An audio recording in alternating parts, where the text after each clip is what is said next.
morning, and thank you for staying with us. We're here now with Chaim Topol, a well-known Israeli theatrical and film performer, singer, actor, writer, producer. He's been nominated for an Oscar and a Tony Award and has won 2 Golden Globes.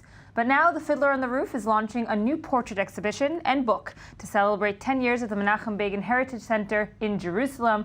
We're honored to be joined in studio by you, Chaim Topol. Thank you for being here. Topol.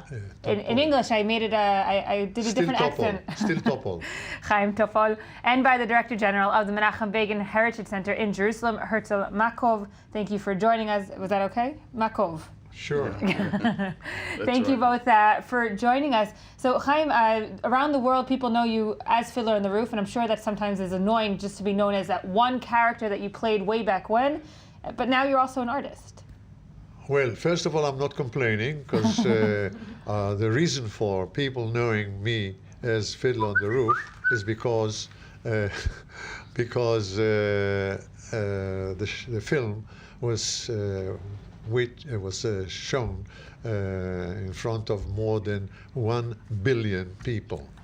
So that's a good reason. And I'm not complaining. But so this is a film, though, from decades ago, and it's still something that you're worldwide known as and recognized as? Yes, absolutely. Because it's. I mean, I did 30 films or 32 films, including James Bond and so on and so on. But you're still Tuvia. But for some reasons, yes, people, because this film, I mean, I don't know in other countries, but in England, for example, the film appears on television definitely on Christmas and definitely on Passover, I mean, or Easter. The days when all the Jewish people have vacation. No, I mean, it's a family film. It is a family film. That's why they keep... And I was told not to say it, but I'll say it anyway. I was also in Fiddler on the Roof. I played... Not to say it. I was also, I played in Fiddler on the Roof in the musical, and when I was in 8th grade. Nothing interesting. I'll tell you a very interesting secret. When I did probably 3,500 performances, live performances in front of people in the US and in England and in Canada and Australia.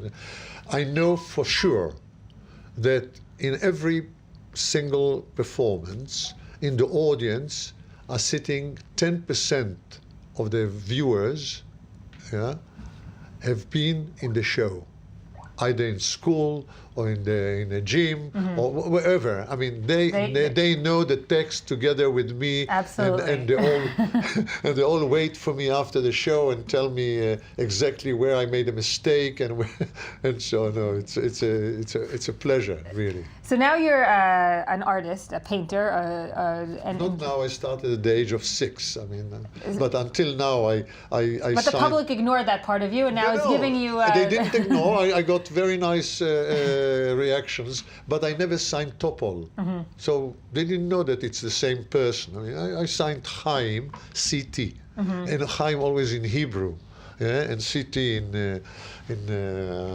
English. And most of your artwork is portraits, correct? Yeah, or scenes from Fiddler, or I mean, there are three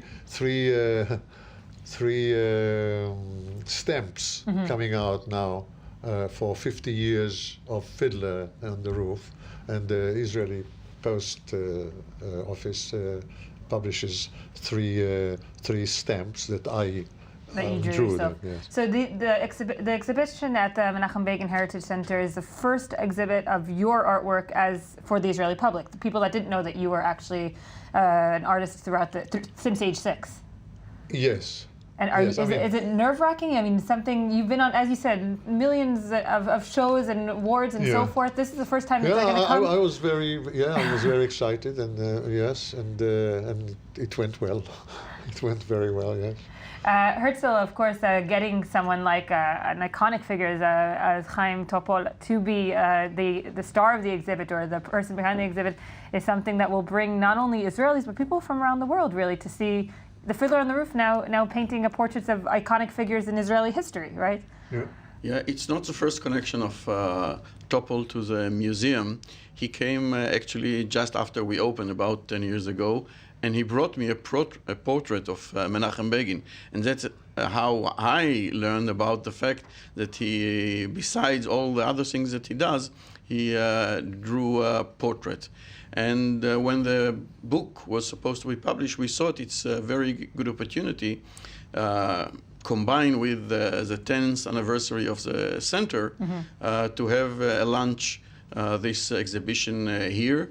And we have more exhibition with him in mind. Is the portrait of Menachem Begin the most popular one, would you say, throughout the exhibit? Right now it's not shown in the exhibition because the exhibition is dedicated to people from the world of art, stage, poets, and so forth. And Menachem Begin had many qualities, but this wasn't one of them. Are you? The next one is included. He's going to star in the next one. Are you planning any other exhibitions? Do you want to go to Tate Modern and so forth? Yes, no, we are talking about it really. I mean, we are talking about an exhibition of the undergrounds in before the country was establishment established, of the state, and all the fighters for the state, and obviously Begin is one of them. And my father too. And do you that was my next question. Do you take anything from your life as an Israeli and put it into your artwork? Do you think that it does kind of impact who you draw or what you want to draw? Absolutely. And even like the last, we've been having 50 Days of War. Will that influence your artwork, do you think? Absolutely. But for example, the exhibition that we have now on, all these people, I mean, are people that I mean, first of all, they're all gone. I mean, we don't have people who are still with us as a principle, but people that are with us in our minds, in our hearts, and for example, I mean, there's Avraham Mapu, who was a writer, and he's with me from the age of 13. Because on my bar mitzvah, I got a very thick book that he has written and read it for a year. So, I mean, Avraham Mapu... That's a very smart 13-year-old. Very smart 13-year-old. No, but he's very, very deep in my heart. Yeah. Are you selling any of your portraits? I sell, and it all goes to the Jordan River village, which is a village that I'm running for children who are not very lucky. In Israel? Yeah.